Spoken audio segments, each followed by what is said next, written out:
Merciful. May the peace, mercy, and blessings of Allah subhanahu wa ta'ala be upon our beloved Prophet sallallahu alayhi wa sallam. I wanted to offer this dua completely in Arabic. Actually, what I speak, I really call it Amarabic. My friend said I'd probably be more comfortable if I stuck with plain old English, and he's probably right. We're probably all more comfortable the less Arabic I speak. Brothers and sisters in Islam, I can't begin to tell you what an honor and a privilege it is to be here this evening to share my story, what a blessing it is to call you brother and sister. And the concept of the family of Islam is one of the biggest attractors to conversion for those that are considering it. Some people, including myself, call it reversion. For me, it certainly feels like a return to something that already resided within me as far back as I can remember. The family nature of Islam is attractive, and many of us who were raised up without Islam come from backgrounds of instability, immorality, and sometimes even abuse. We're oftentimes searching, and sometimes we don't even know what we're searching for until we find it. The welcome, the joy, the generosity with which we are received into the Muslim community on a global level still astonishes me even 6 months after I came to accept Islam. I'm not sure I'll ever get used to it. It's the prime reason I enjoy and insist on dressing and presenting myself as a Muslim woman. At work, at my children's school, at Walmart. Of course, there are the people that stare at you and the people that look at you, and I try to catch the people that stare at me like it's a game. And if I can get their attention before they look away, I'll give them a big smile and, "Hi, how are you?" And, you know, sometimes their faces soften and their greeting, they'll return the greeting. But sometimes it leaves them even more disconcerted than they were before, and they just kind of look at me and walk away. And at work, I get asked a lot, "Where are you from?" Like, "Where are you from?" You know. And so I have to exaggerate my Oklahoma accent and say, "Well, I grew up right down the road in Chandler, Oklahoma." And the look of shock on their face, I kind of have to laugh and chuckle. And some even say, "Oh, well, you surprised me." And I tell them, "Well, yeah, I'm just like you, only I'm a Muslim." And so the store I work at, it's actually owned by Muslims. And so I work there with some Muslims and some non-Muslims. And two of the non-Muslim employees approached me just almost immediately to me starting work there and began asking questions about Islam. And I was like, yes, another opportunity for dawah. I love dawah almost as much as I love salah. And so one lady, she asked, she was asking questions, and she said, "I always wanted to know these things, but I never felt comfortable asking the Muslims that work here."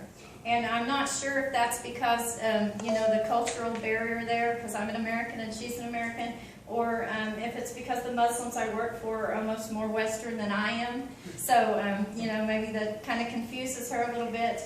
Another lady that works there said, "You mean they're Muslims too? I didn't even know they were Muslims."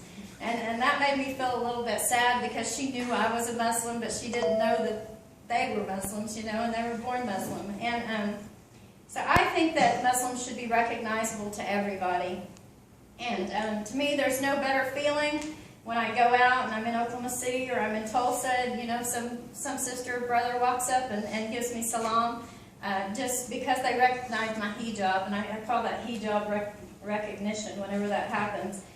I feel like it's a beautiful thing. But I do take a little flack from some fellow Muslims, actually.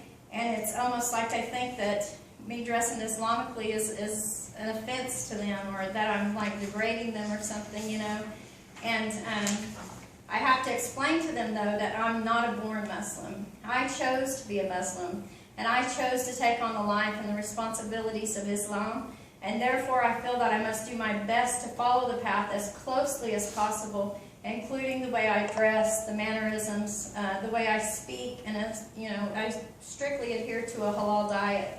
And sometimes that one gets me in trouble because I get so excited about eating halal food that I think that if it's halal, I just have to eat it, So, if it's good for my soul, it can't be bad for my waistline, right? And, it doesn't work like that. So, like everything else in coming to Islam, it's kind of like a two-part plan. You have to learn and then adjust, and then learn and then adjust. Just about every Muslim I meet, just like a sister, they already heard my whole speech. From the first 5 minutes I walked in, they want to know. Everybody wants to know my story and want to know why I converted, what brought me here, and are my kids converted, and did my husband convert, and then immediately following that is, why did you divorce? And I'm like, whoa, wait, really? Come on now. I think, you're taking this whole family thing just a little bit too far. I'm a very open person, but, wait for the book, because I'm definitely, inshallah, going to write one. And a few people are a little scared to ask. They say, well, I wanted to ask, but I thought that maybe you get asked so much that you get tired of explaining. But, I'll tell you, I will never get tired of explaining and sharing. This has been the most important event in my life. And through the mercy of Allah subhanahu wa ta'ala, that's what brought me here. So I definitely don't mind sharing that. And I can see every step that took me far away from the natural Islamic state I was born into, and then every step that brought me back. And I'm not going to take you all the way back to my birth. We're not going to do it all started however many years ago. But indeed, the journey to Islam has definitely been a lifelong experience. I struggle a little bit with expressing my whole story in the full light of absolute truth, because I did travel through a lot of darkness to get here in front of you today. And as a representative of Islam, of course, I only want to present myself in the light of propriety and modesty, but that's certainly not where I came from. So, like I said before, I represented my society pretty well for a lot of years, but I'm a pretty open person, and I like to share my experiences readily, and I find that it helps create common ground with people, especially other Americans, and it makes them feel sometimes comfortable to share something that they might have been through themselves. And just like to say, may we all be granted a deeper understanding and tolerance for each other.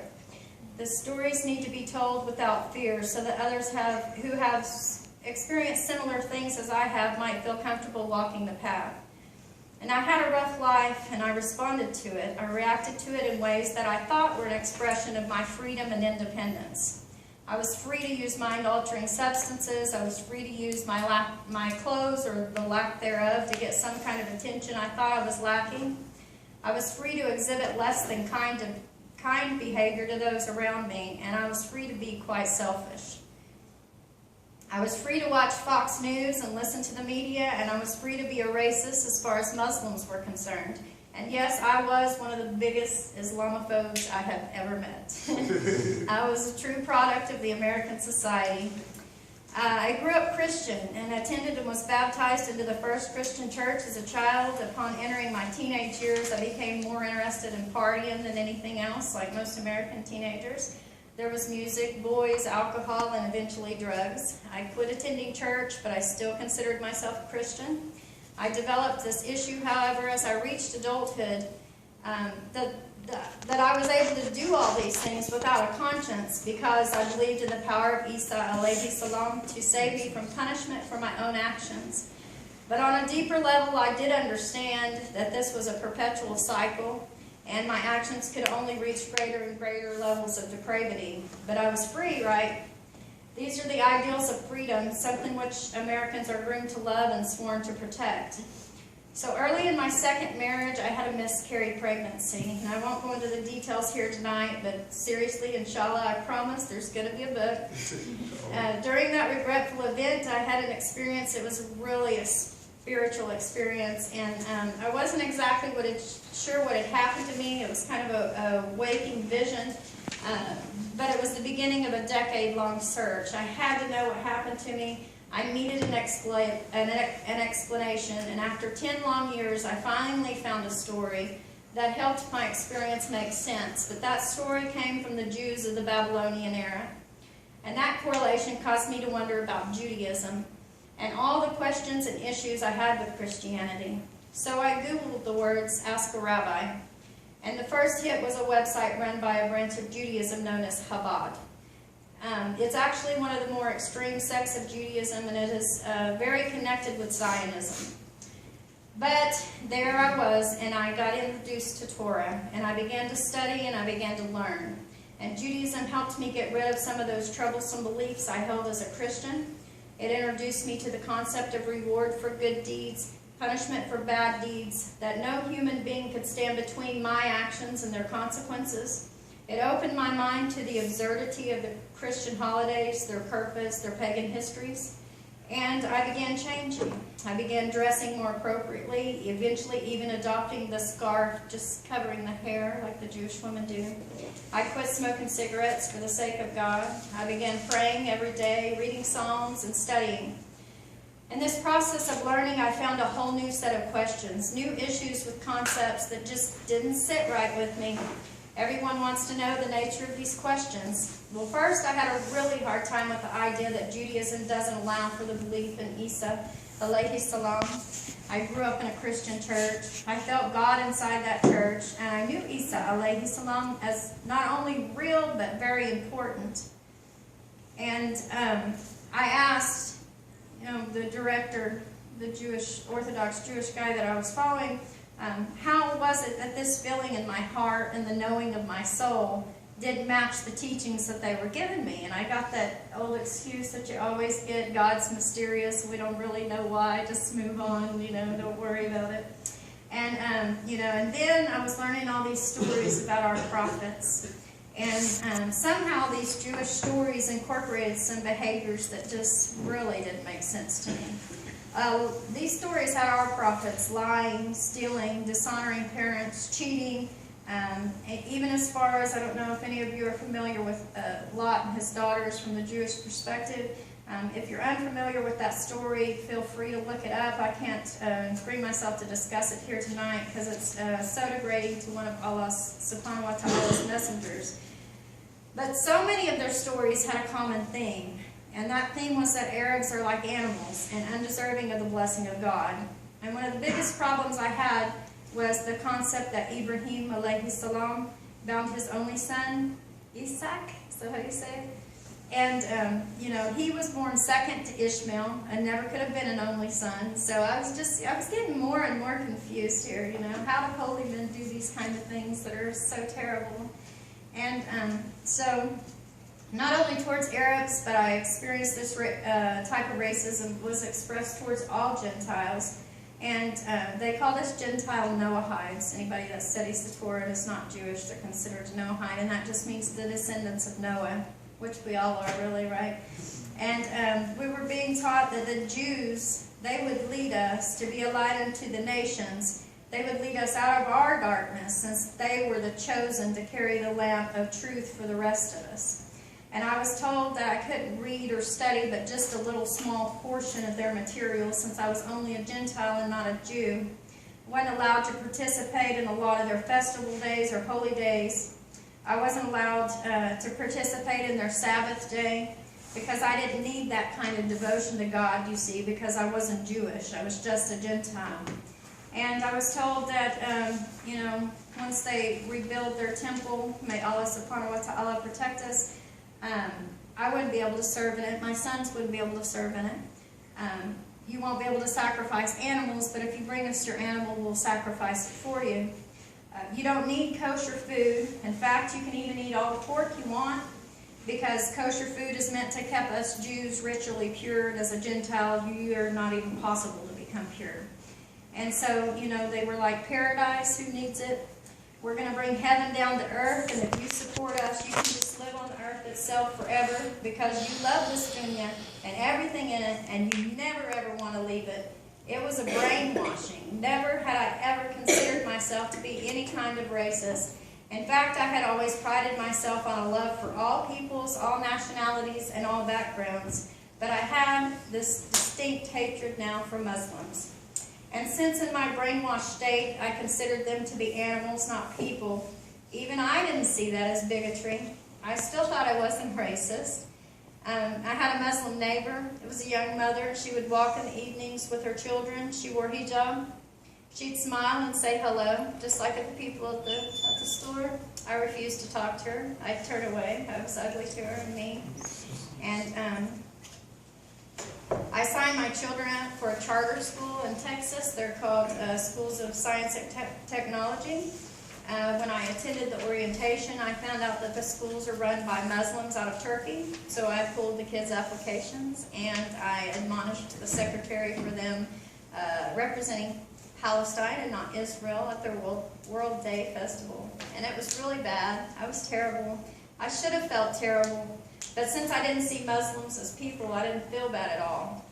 So in April of 2014, I left my marriage. I moved from Texas, came back home to Oklahoma, and I continued to study the Jewish Torah as a Gentile Noahide. So one day I was on this website where Noahides could register a profile and could message each other. But from previous experience, I knew that it was difficult for everybody to receive. It was a real obscure website, so I knew, this person wasn't going to get the message. So I saw a profile of this person, and he had only been studying the Torah for a few months. So, like I was telling the sisters, even when I was with Judaism, Dawa, I'm going to help him. I've been studying for 5 years, and I can help this guy.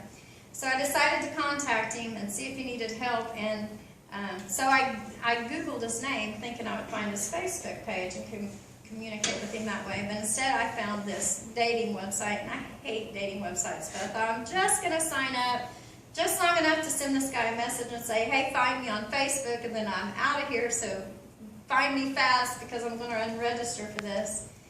And it took him like 3 days to actually see the message and get back to me. Well, by this time, it was actually a man from Pakistan that lived in London had messaged me.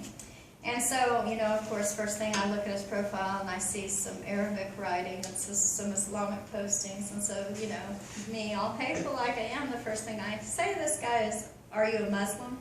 And he says, yes, I'm a Muslim. And I said, well, we can't talk because I'm with the Jews and you're a Muslim and, it's just not going to work out. And so he told me that that was my choice and that he said we could still be friends. There wasn't any reason that we couldn't be friends. And I had never talked to a Muslim before. I'd never really just sat and talked to a Muslim person before. But, now that makes me sad. And, but I found him to be very interesting, probably because I hadn't ever talked to a Muslim before. And pretty soon,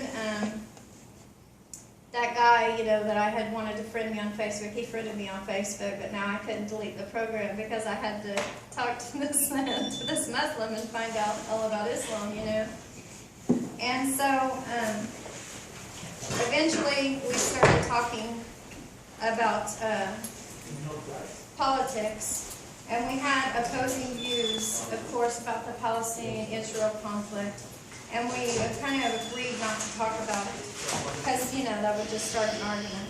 And he continued to ask me about my beliefs, though, and compare them openly to his, like, how do you pray when you eat, and, what do you do when you, everything. So, I found out, and I learned that he wasn't only a person, but he was an extra nice person, and he was a very caring and generous person. And he explained to me about generosity and hospitality, and he exhibited a lot of care for the people around him.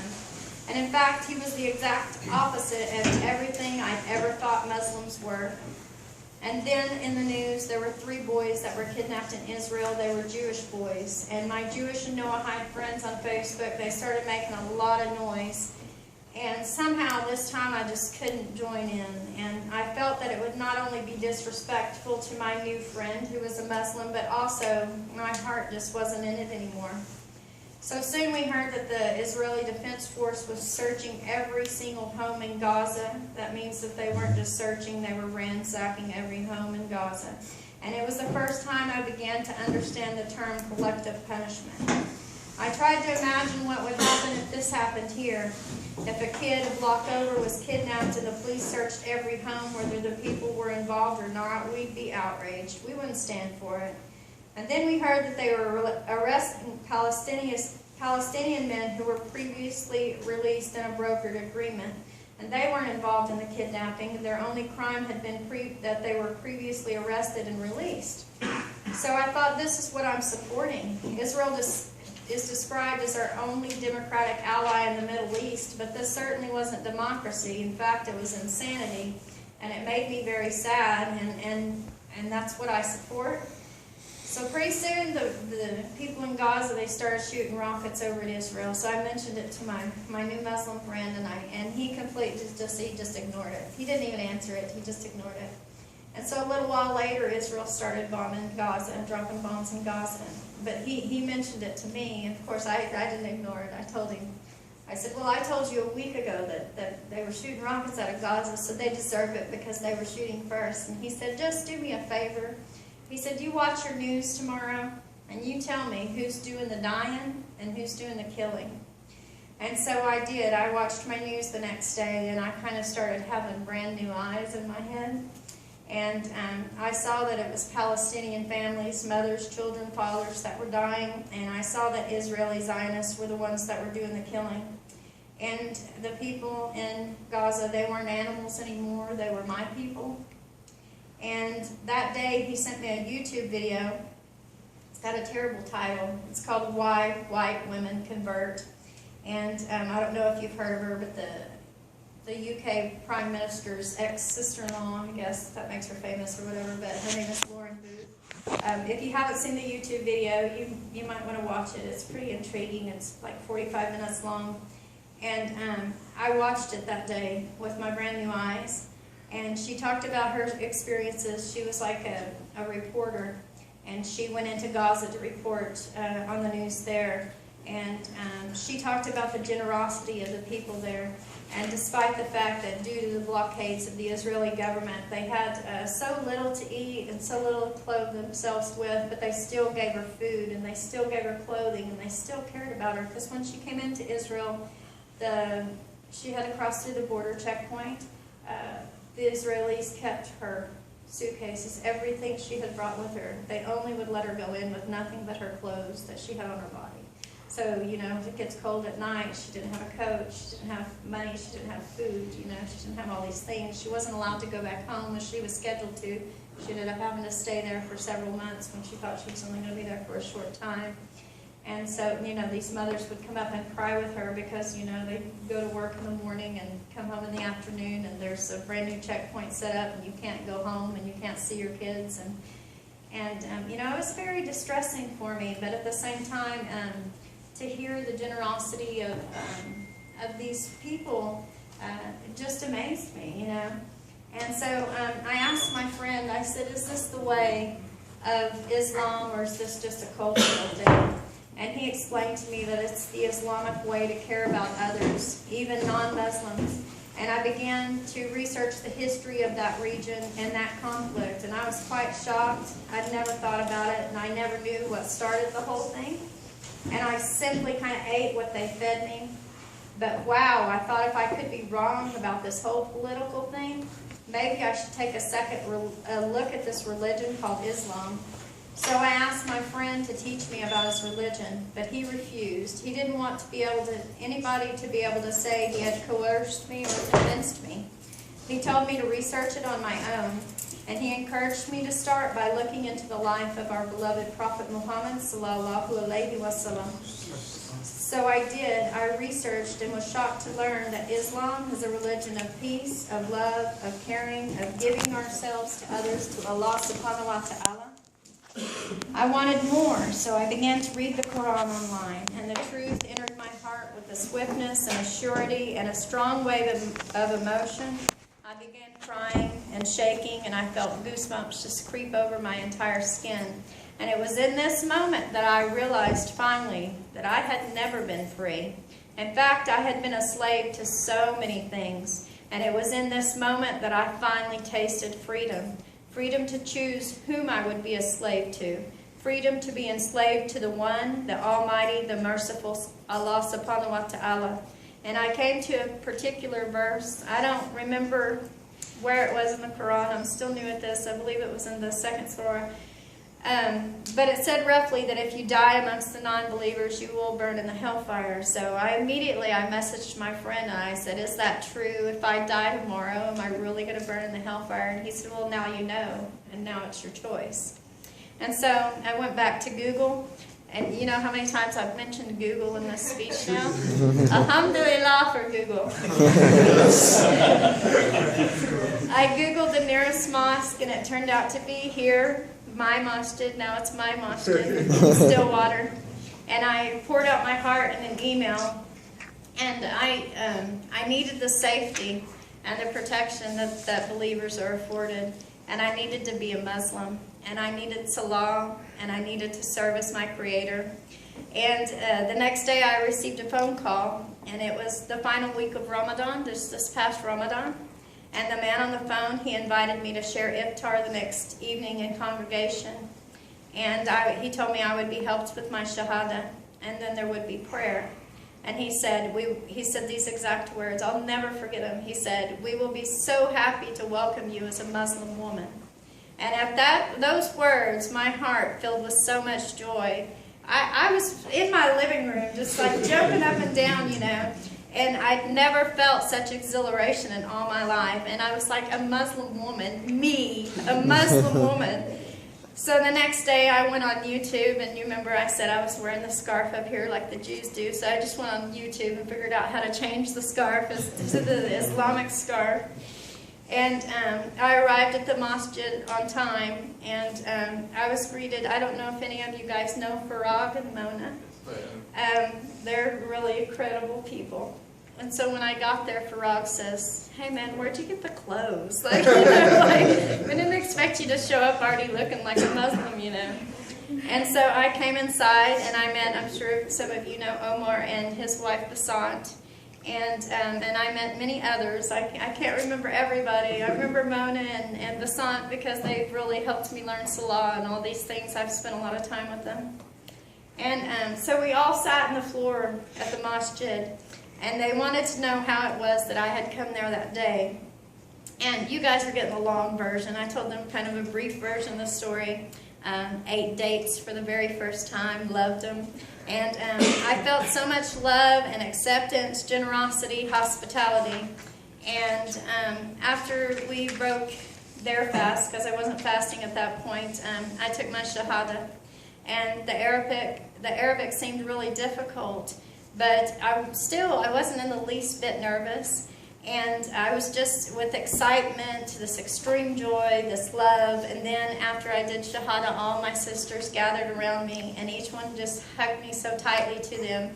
And if I had a dime for every time that night that I heard, "I love you, I'm so proud of you, I'm here for you, anything you need, anything you want, please ask me." It almost seemed like it was kind of like a competition, who could make me feel the most welcomed, you know. And I was given a lot of gifts, 14 scarves. Like, I already had a bunch of scarves, but I got 14 more. And it was the best night of my life. I'm in my 40s, and this was the best night of my life. So I kind of floated home that night, and my friend that I had been talking to in London, we went on Skype to talk to each other. You know, I'm coming home from my Shahada, now I'm a Muslim, and he said that he could actually see a difference in my physical appearance, and that it was like a new light that was shining from within me. And because I felt so different, I was like, I knew he wasn't lying, he was telling the truth. So Islam has changed my life just so completely. Not only my life externally, but myself internally. I'm not the same person that I was before. In fact, that person was replaced by a brand new me, even with a brand new name. So much to learn, and then I had so much to unlearn. And I tell you, I've come a long way in a short time. Allah subhanahu wa ta'ala has blessed me with His mercy. He has freed me from this dunya and brought me into the family of Islam. He has given me brothers and sisters that care and teach and help me in growing, and helped me grow in understanding, patience, knowledge, kindness, and in so many ways. And I've yet to find one unanswerable question, not one issue that I have problems with in Islam. Islam, it just makes sense. Islam's simple, pure, and it's so beautiful. So whatever you do, make dawah every chance you get. Even when it seems impossible, you never know whose heart will be turned by the mercy of Allah subhanahu wa ta'ala. It just might be the biggest Islamophobe you know. You never know who will feel the truth of Islam lift them up. May we all be granted the opportunity to extend ourselves to the people in our communities. The non-Muslims who crave a greater understanding of Islam, even if you don't inspire them to become a new Muslim, you're spreading tolerance and peace. And to our Muslim brothers and sisters who need help returning to the practice of beautiful Islam, I just want to state that my experience with Judaism has not left me in any way anti-Semitic. I appreciate the beauty of the Torah and every bit of the goodness I derived from it. I believe if it wasn't for this step in my life, I wouldn't have been ready for Islam.